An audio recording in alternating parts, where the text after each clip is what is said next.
you ready? Ooh, hi. Oh my god, that is gonna fall forward.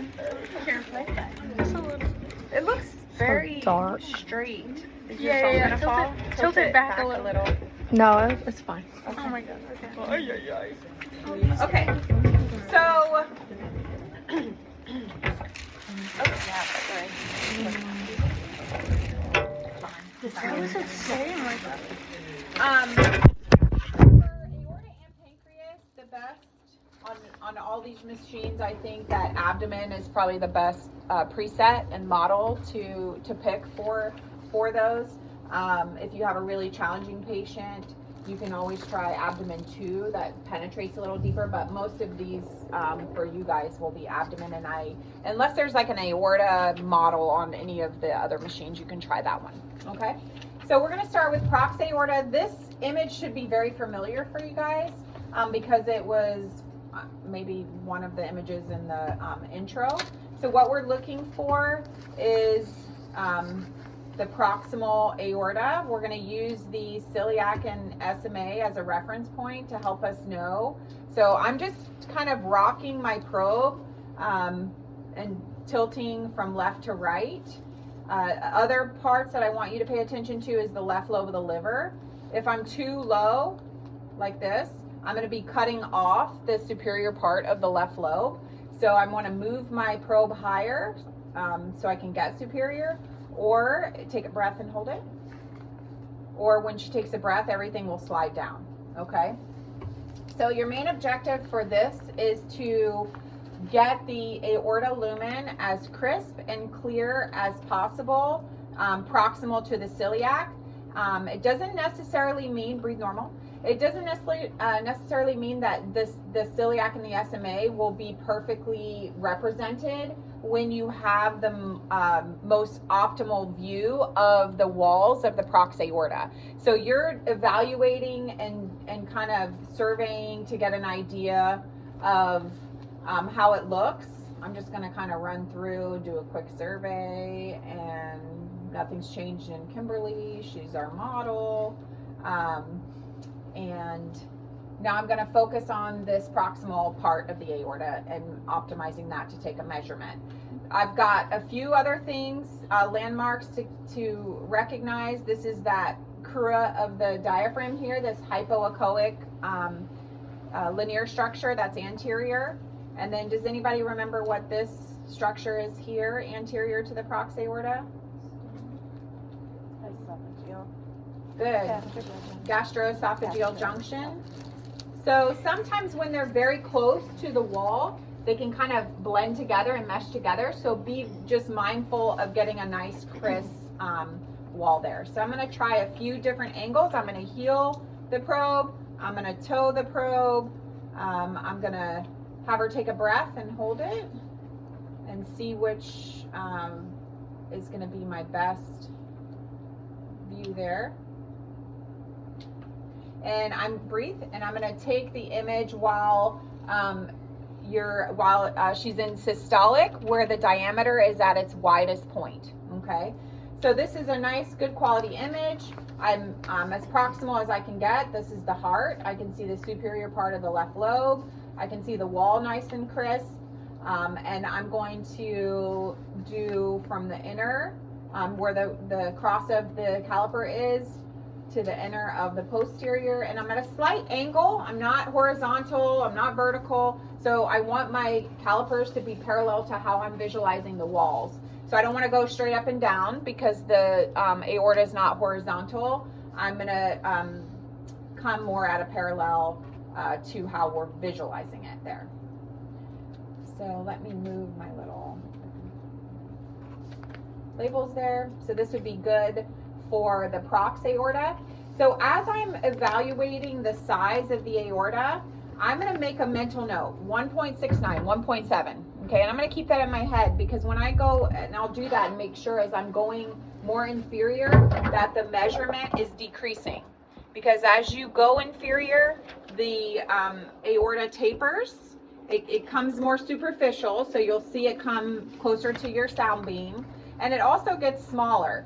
So say I got a 1.7 here, when I go to mid, if I have a 1.8, 1.9, I'm either they have an aneurysm or bulging, or I'm doing something wrong.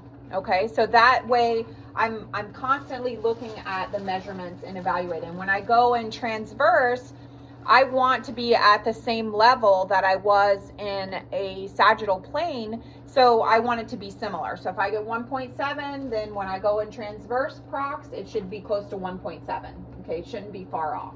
So those are things that you should be looking at in addition to, you know, ensuring that your gains are good, your TGCs, that you're not, you know, blacking out the liver just to make the aorta dark. I will say that I looked at the PowerPoint I did on that number 1, that new machine, and it does come out a little darker than what it is on the screen. So those images look a little darker than what it is when you're scanning. All right, so that would be prox.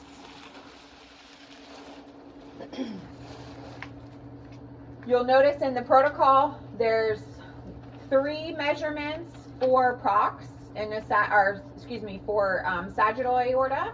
You do prox, mid, and distal. And then in a transverse plane, you do prox, mid, distal, and bifurcation measurements, and you do 2 measurements. So you have 3 measurements, orthogonal measurements, when you're evaluating it.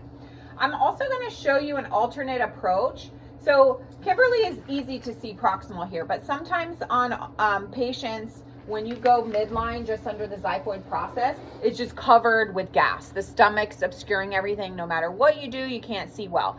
So don't be afraid to try alternate approaches. I like to start, if I'm using an alternate approach, coming coronal from the right side because it's closest to me. But I don't want you to feel like you have to do right, you have to do left. I want you to experiment and see what the best window is, okay? And I start right just because I have the liver as a reference point. I have the IVC, and ergonomically it's closer to me, so I'm not like stretching over my patient. So if I'm gonna use a coronal approach, my sound beam's coming from the right side and trying to travel all the way to the left. So here is where the sound beam starts. I'm gonna get right lobe. My first structure that I see coming in, I'm gonna hit the IVC because that's most to the right. So then I know the aorta should be distal to that. So I'm gonna increase my depth more and see how I can see both IVC and aorta at the same time. So here's my diaphragm here, so I know I'm as proximal as I can get. I'm gonna bring that down one more. So if I wanted to do a coronal view, I'm gonna scoot up one more window there. I'm losing a bunch of contact because this probe is so large. But this would be a good measurement there. So I got 1.68. So that's pretty much the same as what I got on a sagittal view. It looks so much smaller, right? Why is that? Because it's further away. Good, it's further away. So what does that mean with my depth? It's deeper. I have more depth versus sagittal. I'm at 17 centimeters here. Oh, I should have put coronal there, but that's okay. And then I'm at 11 centimeters there. Okay, so it's just depth perception of why it looks so different. But also we're coming from a different approach.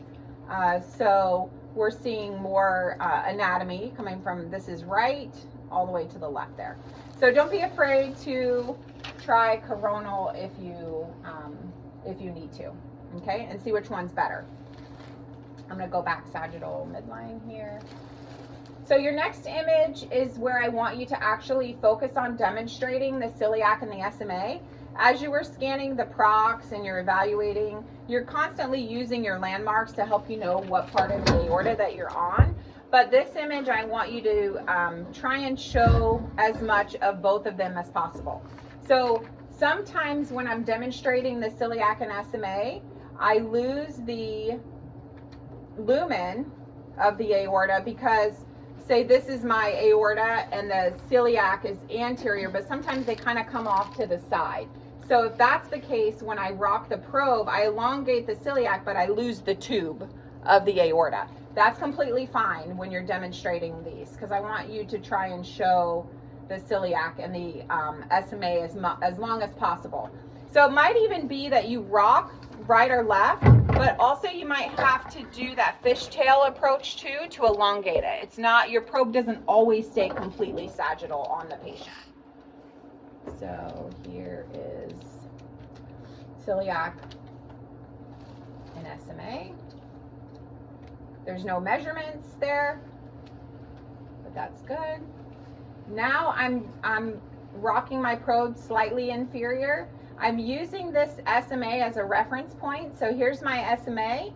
From this point all the way down, following along the length, this is going to be my mid aorta. Notice how I lose the SMA when I get the tube there, but I'm using this as a reference, so I'm kind of making note that this is going to be where I take a measurement. So I'm going to slide a little further down so I can center that a little bit. One thing too is you've got the left renal vein sometimes that will kind of peek in or mush together on top of that aorta lumen. So just be mindful of that you're not overestimating or underestimating there. So I'm going to try to elongate as much of the aorta as possible in my field of view. Okay, so hers is like textbook. I can really see. This looks almost similar in size. So I'm gonna probably measure just inferior to the SMA here, just so I can probably get it at its widest point. And 1.39 is what I have for her. So I'm making mental notes of what her measurements are. Come on.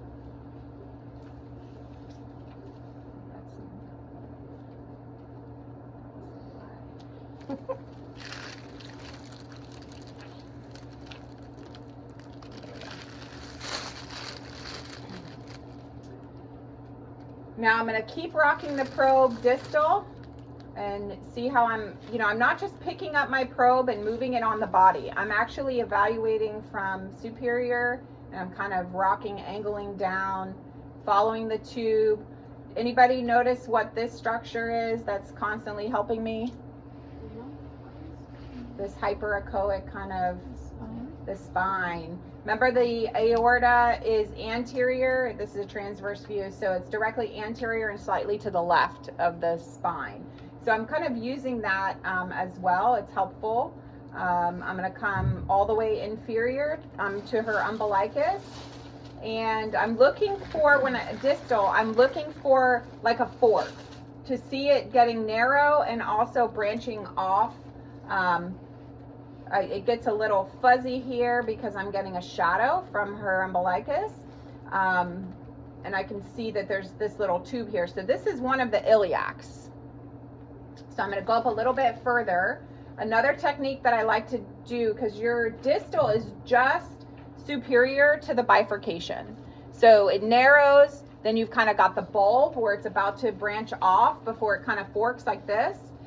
This would be the bulb area, and then you've got the right and left iliac. So I want to be superior to that. So I like to change planes in a transverse view and kind of follow the circle down until I see two circles, and then I go back up to be in the distal part. So my eye is kind of hyper focused on this circle here.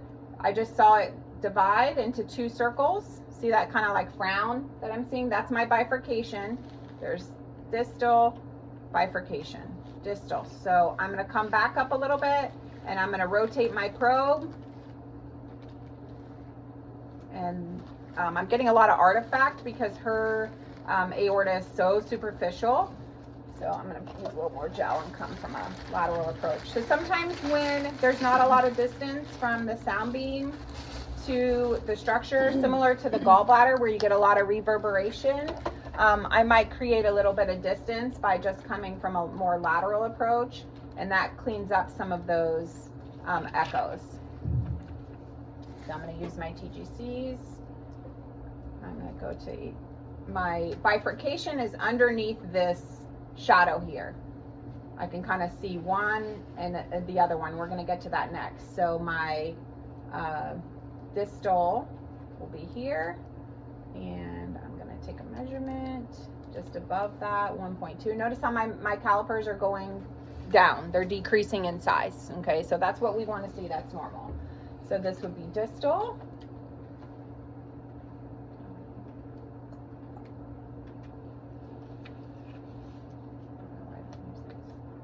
Come on now. I must not have any warmth to my hands.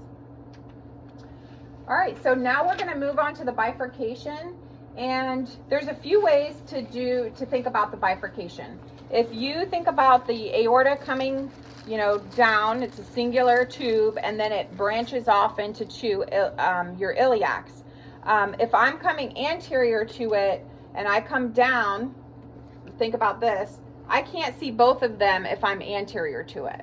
So I'm either gonna have to demonstrate the left one and the right one together, or I'm gonna come from a lateral approach so the sound beam can catch both of them. And that's what gives you that fork image to demonstrate both iliacs, okay? So I like to find where the location is of the iliacs, and I kind of established here, I can kind of see them narrowing. So then I slide my probe. I like to come right lateral again, it's closest to me. I can use the IVC as a reference point. I'm gonna come slide lateral my probe.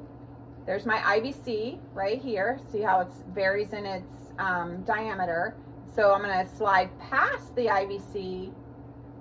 See my little fork here?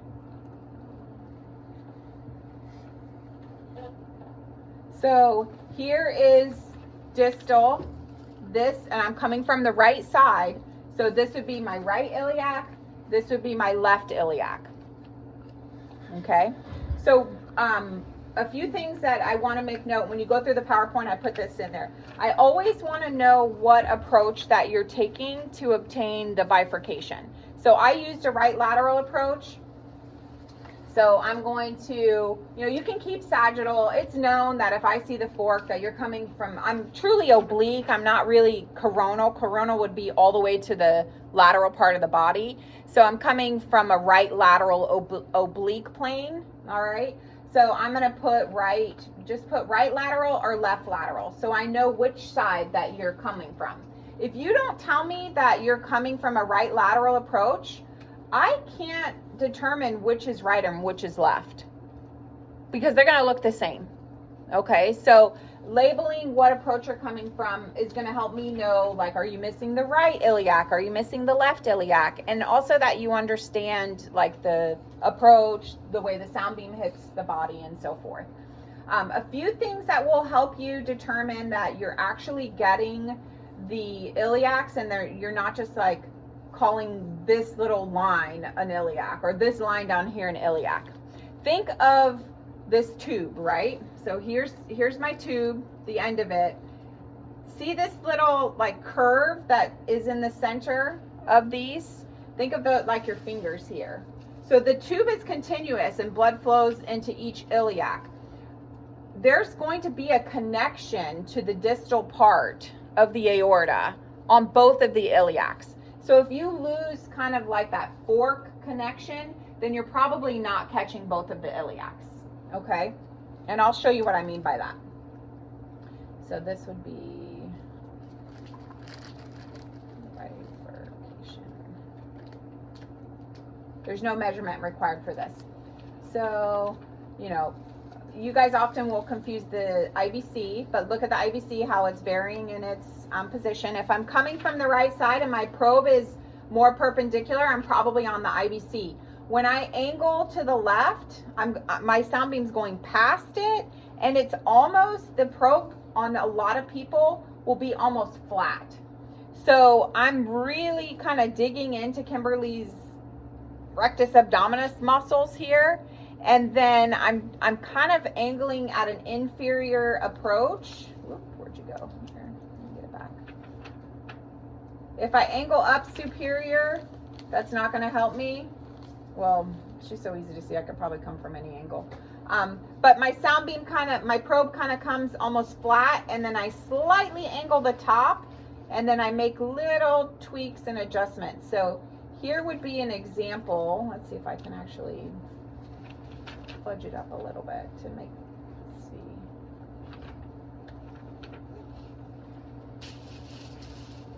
So, see this little branch here?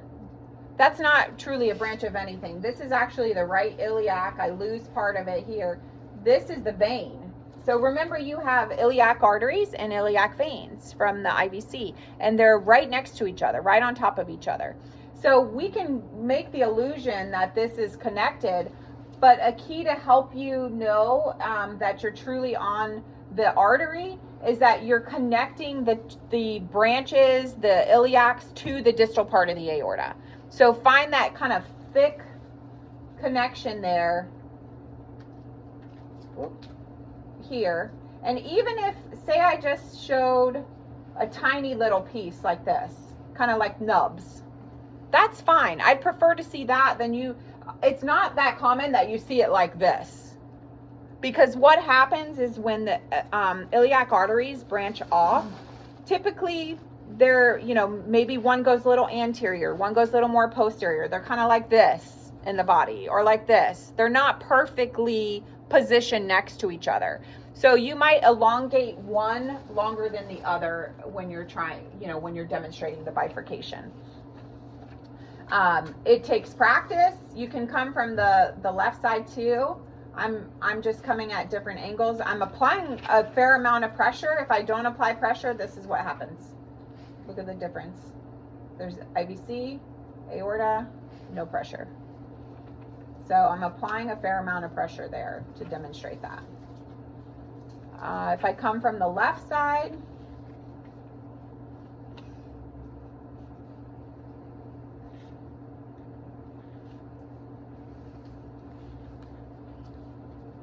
let's see if I can get it as nicely. I can't even get it as nicely as I could from the right side.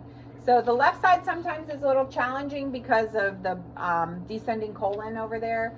Can be a little bit more difficult. So definitely the right side is better on hers. So this would be if I can see them both. You can also show me them separately. So for example, if you showed me like this, you could label right lateral, right iliac, okay? And then now I'm gonna just focus on the left iliac, and there's left iliac elongated.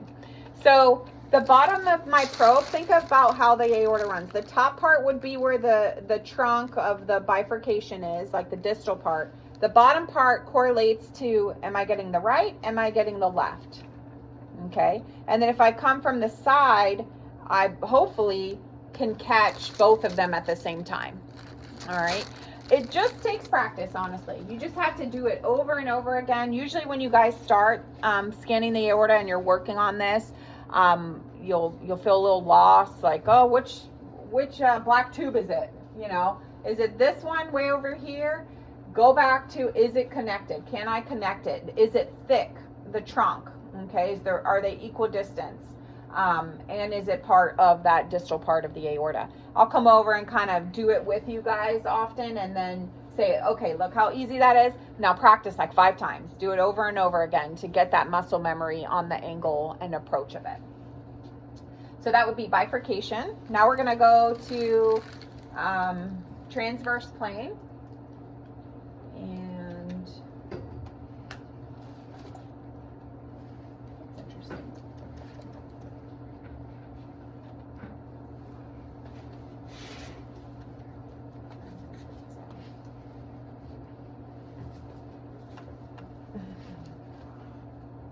Now we're going to go back up and transverse, and we're going to do proc. So you're going to go as high as possible, just under the xiphoid process. Think about the sagittal view, and this, you're going to see liver, you're going to see aorta, and then IVC will be surrounded by liver to the right. Here's my spine. Aorta is anterior and to the right. I don't see SMA, I don't see the celiac trunk, the Siegel sign, the renal arteries. If I go too low, I start to see the pancreas, celiac, SMA. So I want to be up pretty high to demonstrate the prox aorta. So here's my circular structure here. I might just tweak my probe a little back and forth to get it as round as possible. And there's prox. Look, 1.69. So this AP should be similar to what you got in if you're at the right level, right? If it's completely off, either you're at the wrong level or you're not getting an optimal view at that level. So for mid, I'm going to keep my eye focused on this circle, and I'm going to watch my branches. See, there's SMA, there's the celiac trunk, and there's the seagull sign kind of coming in. So I need to be inferior to the SMA. You guys did the mid aorta, didn't you, in your protocol? So remember that your SMA is the big landmark to help you know that you're truly in the mid area. As I'm angling the probe or rocking inferior, I'm also examining the branches that I see coming off the aorta and the surrounding landmarks. This is the left renal vein. Here's my left renal artery. Here's the right renal artery. This is the crust of the diaphragm over here. So I want to take my measurements where I get the aorta kind of as round as possible there. So I've got SMA, and now I'm going to do my mid. I don't remember, I think it was 1.4, so it's not completely off there. It's still lower than my proximal. And mid. Now your next objective is the renal arteries. So as I was evaluating the mid, I could see those renal arteries branching from the aorta. Now you can do a few things. You can take the image if you have both of your renal arteries in, like Kimberly, you can see both, okay? So I can take one and label renal arteries. If it is optimal and I can see both of them. And one thing I want you guys to do is to label the artery so I know that you know what you're looking at. This is probably one of the few things that I'll actually have you guys label on the screen, and it's just for learning purposes. So just use an R, put it underneath the structure that you're telling me is the artery. So if you put it here, then I'm going to think that you think this is the artery. So I want it underneath the objective that you're calling the artery. So there's R, and there would be L. Okay.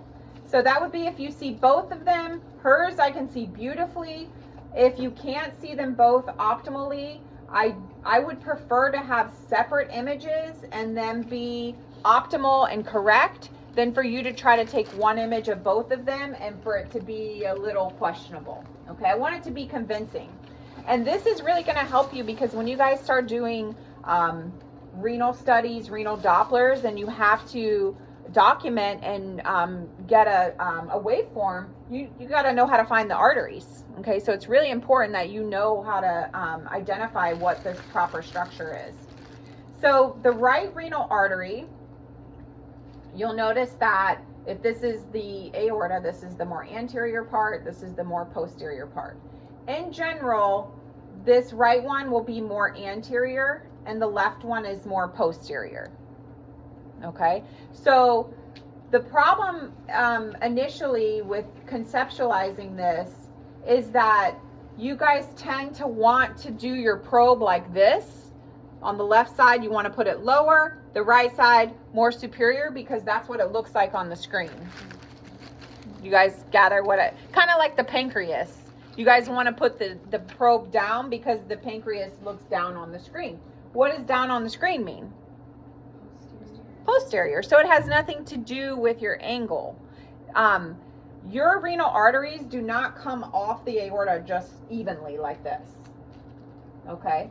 So what we're demonstrating here, I know this, I'm going to use my body and it will be a little bit weird, but conceptually it's kind of fun to think about this. All right, so this is the right side of my body.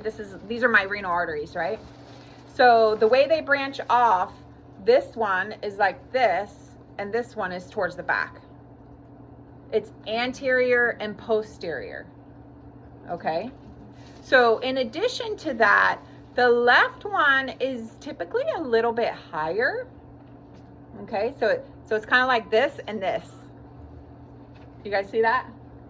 Versus on the screen, you see this. But you have to kind of go back and forth and remember the orientation of what you're seeing in order to conceptualize how it's actually branching off. Okay? So generally, did you see my... It's kind of weird. Generally speaking, your probe, your angle of the probe is going to have to be oblique.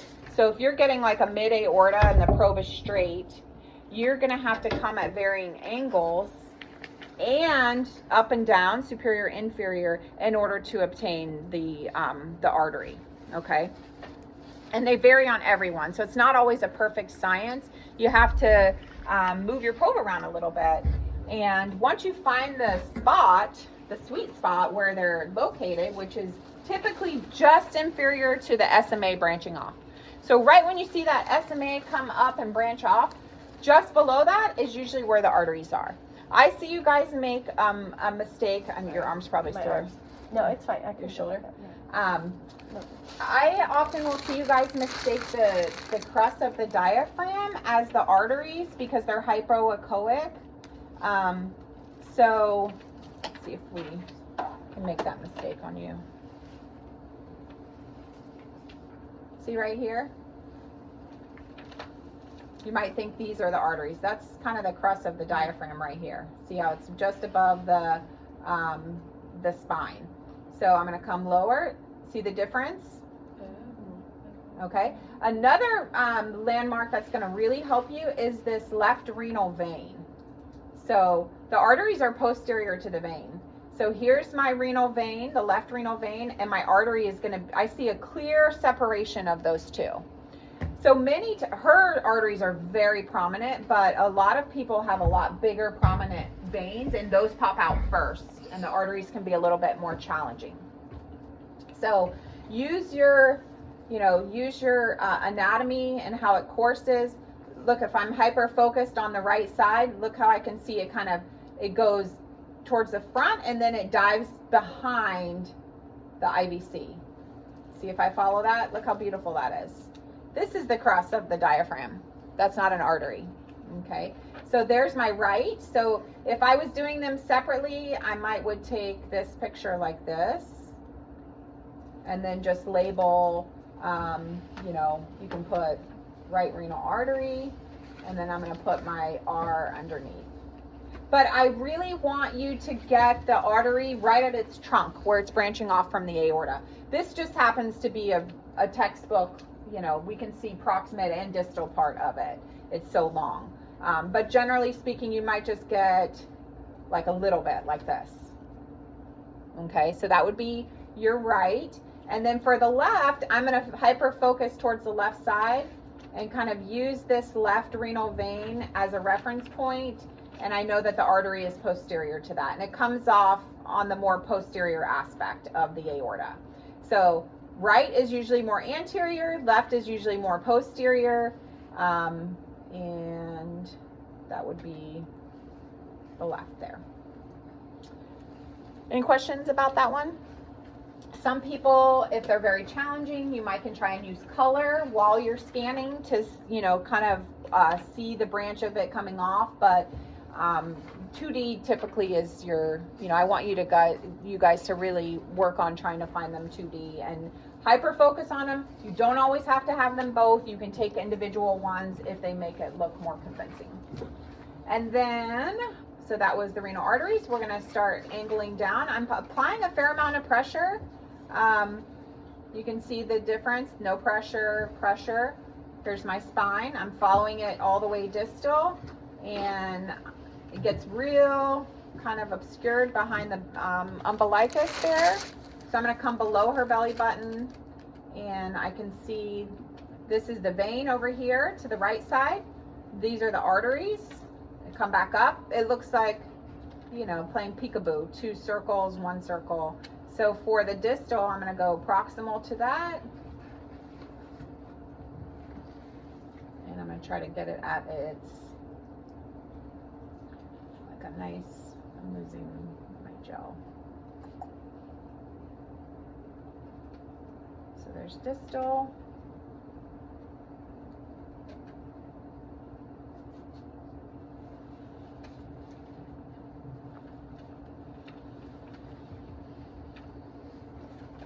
I'm going to stop labeling because I already have all these pictures labeled. So there's distal. And then bifurcation. Some people's bifurcations are a little more proximal. Think of your window as like a clock. So the umbilicus is the center clock. And then you have all the way around, superior, angle behind. Inferior, angle superior. If I scoot over to the left, angle medial. If I scoot to the right, angle medial. Okay? If you come just directly perpendicular to the belly button, look, I get this shadow. Okay? So I like to come a little inferior and angle back up there. Sometimes when you're superior, you get a harder shadow to work with if it goes really low. So when I come below the belly button, come back up, you can see my 2 circles there. That's my bifurcation. I'm gonna make, you know, generally speaking, you get one a little bit bigger than the other.